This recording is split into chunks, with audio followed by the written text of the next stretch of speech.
ఓం నమ శివాయ, శ్రీమాత్రే నమః. మిత్రులకి, శ్రీభిలాషులకి, అలాగే నన్ను ఇంతగా ఆదరిస్తున్న యూట్యూబ్ ప్రేక్షకులందరికీ కూడా పేరు పేరు ధన్యవాదాలు. మిత్రులరా, మీ అందరికీ పరాదేవత ఎల్లవెల్లలా మీతో ఉండి మీ మనోవాంఛ నెరవేర్చాలని మనస్ఫూర్తిగా కోరుకుంటున్నాను. ఈరోజు మనం ఒక అద్భుతమైన ఉపాయం తెలుసుకుందాం. మీరు చూస్తున్నారు, పువ్వు చూస్తున్నారు కదా, దీన్ని శంఖపుష్పం అంటారు. సంస్కృతంలో అపరాజిత అంటారు. అంటే పరాజయము లేని శక్తిని ఇచ్చే చెట్టు అని అర్థం. చాలామంది ఇది ఇంట్లో పెట్టుకోకూడదంటే కదా గురువు గారు, ఇంట్లో పెట్టుకుంటే నష్టాలు వస్తాయంటే కదా చాలామంది చెప్తున్నారు. ఇది క్లైంబింగ్ ప్లాంట్ కదా అని అడుగుతూ ఉన్నారు.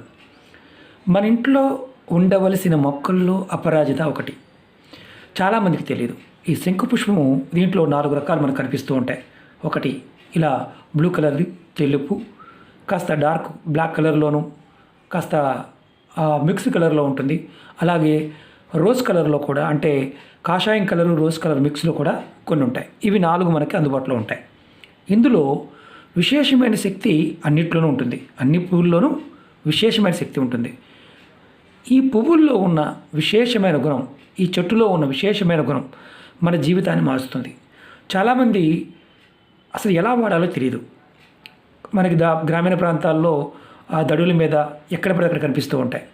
కానీ దీనికి ఉన్న విశేషమైన శక్తి ఆయుర్వేద పరంగా చాలామంది తెలుసు, కానీ తాంత్రిక పరంగా ఈ చెట్టు గురించి చాలామంది తెలియదు. ఇది మన జీవితాన్ని ఎలా కావాలంటే అలా మలచగలిగే శక్తి ఉంటుంది. ఎందులో అయినా సరే విజయాన్ని ఇవ్వగలిగే శక్తి ఈ మొక్కలో ఉంది. ఇది లత అంటే పాకుతుందని అర్థం. ఇలా ఉంటుంది. మీకు అంతకుముందు వీడియోలో కూడా నేను చూపించాను. కోటీశ్వరులు కావాలంటే ఖచ్చితంగా ఈ పువ్వులతో ఆరాధన చేయమని చెప్పాను. ఈరోజు మీకు మరికొన్ని విషయాలు నేను తెలియచేస్తాను. ఎవరైనా సరే ఈ పువ్వులతో శివారాధన చేస్తే, ప్రతిరోజు చేసిన వారి జీవితంలో లక్ష్మి ఎప్పుడు వస్తుంది. ఎవరి జాతకంలో అయితే శని భగవానుడు ఇబ్బందికరంగా ఉన్నాడో వారు ఈ పువ్వులతో కనుక ఆరాధన చేస్తే ఖచ్చితంగా మీకు దోషాలు తొలుగుతాయి. ఇవి నమ్మలేని విషయం ఏంటంటే, ఈ విషయం చాలామంది నమ్మకం కూడా కుదరదు.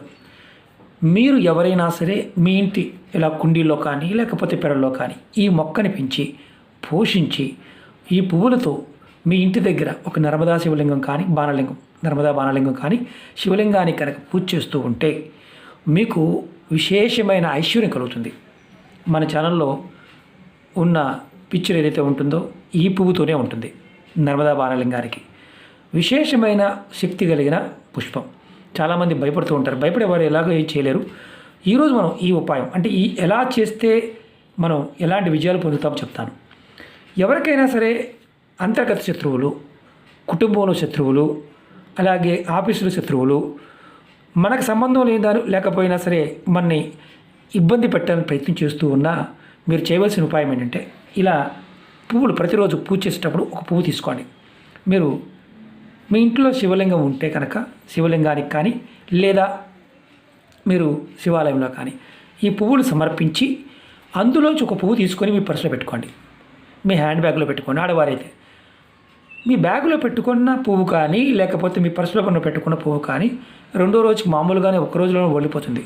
దీన్ని మీరు ప్రతిరోజు కూడా మీ ఇంట్లో శివార్చన చేసి శివలింగానికి పువ్వు అర్పించి ఆ తర్వాత అక్కడ పెట్టిన పువ్వుని మీరు జేబులో పెట్టుకుని వెళ్ళినా, బ్యాగులో పెట్టుకుని వెళ్ళినా, మీరు వ్యాపార నిమిత్తం వెళ్ళినా, ఉద్యోగ నిమిత్తం వెళ్ళినా, మీ పై అధికారుల చేత కానీ మీ పక్కన వారితో కానీ మీ చుట్టూ ఉండే శత్రుత్వం ఎవరైతే మిమ్మల్ని ఇబ్బంది పెట్టాలి, మిమ్మల్ని నాశనం చేయాలి, మిమ్మల్ని ఏదో రకంగా మానసికంగా ఆర్థికంగా ఇబ్బంది పెట్టాలని ప్రయత్నం చేస్తే వాళ్ళు ఆటోమేటిక్గా ఓడిపోతారు.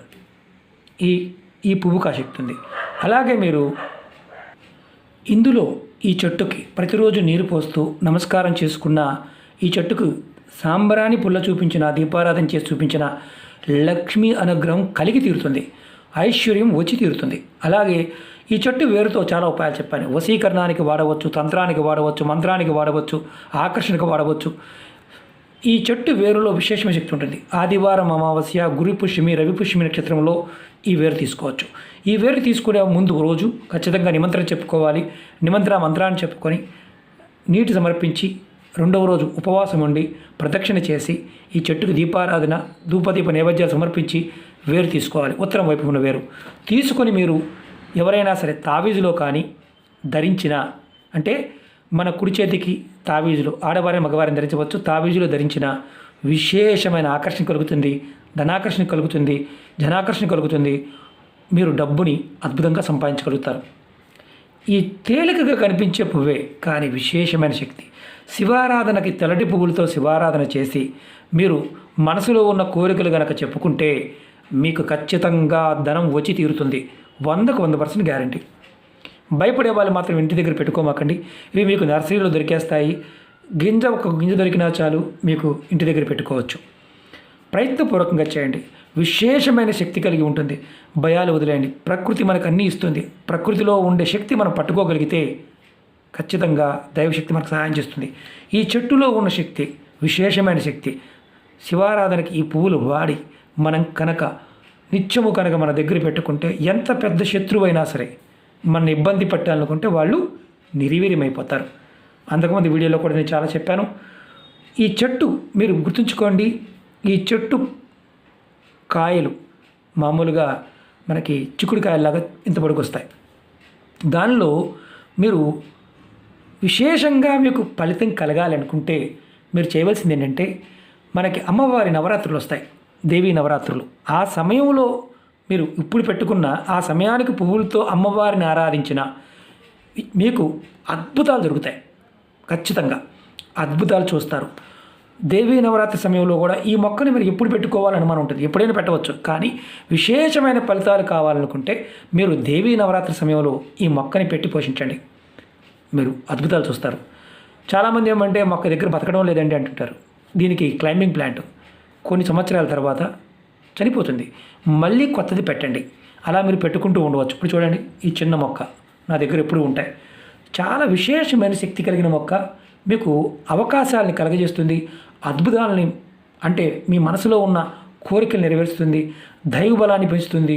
మీకు విశేషమైన లాభాన్ని కలగజేస్తుంది. అలాగే మీ పిల్లలు చదువు సరిగ్గా రావడం లేదు, మీ పిల్లలు మాట వినటం లేదు అనేవారు ఉంటారు. మీరు ఈ పువ్వులతో మీ పిల్లల్ని శివాలయంలో కానీ శివాభిషేకం కానీ చేస్తున్నప్పుడు శివుడికి సమర్పించమని చెప్పండి. ఖచ్చితంగా మీ పిల్లలు మీ మాట వింటారు. అంత అద్భుతం కలిగి ఉంటుంది. ప్రయత్నం చేయండి, ఖచ్చితంగా ఫలితం ఉంటుంది. మీకు ఈ మొక్క గురించి మరిన్ని విషయాలు ముందు వీడియోలో తెలియజేస్తాను. అలాగే మీకు ఈ వీడియో నచ్చినట్లయితే లైక్ చేయండి, ఛానల్ని సబ్స్క్రైబ్ చేసుకోండి, పక్కనే ఉన్న గంట సింబల్ని యాక్టివేట్ చేసుకోండి, 10 మంది మిత్రులకి షేర్ చేయండి. అలాగే అనేక రకాల సమస్యల మీద వీడియోలు చేయడం జరిగింది. మీరు నా ఛానల్లోకి వెళ్ళండి, మీరు ప్లేలిస్ట్లోకి వెళ్ళండి. మీరు ఆచరించగలిగేదాన్ని ప్రయత్నపూర్వకంగా ప్రయత్నించండి. నమ్మకం, విశ్వాసం చాలా అవసరం. ఏ ఉపాయానికైనా సరే ఉపాయంలో చెప్పిన పదార్థం కానీ మీకు ఆ సమయం వీలు కాకపోతే ప్రయత్నం చేయవద్దు. ప్రయత్నపూర్వకంగా చేయండి. పరాదేవత అనుగ్రహంతో ఖచ్చితంగా మంచి ఫలితాలు పొందుతారు. ఓకే మిత్రులారా, ఓం నమః శివాయ, శ్రీమాత్రే నమః.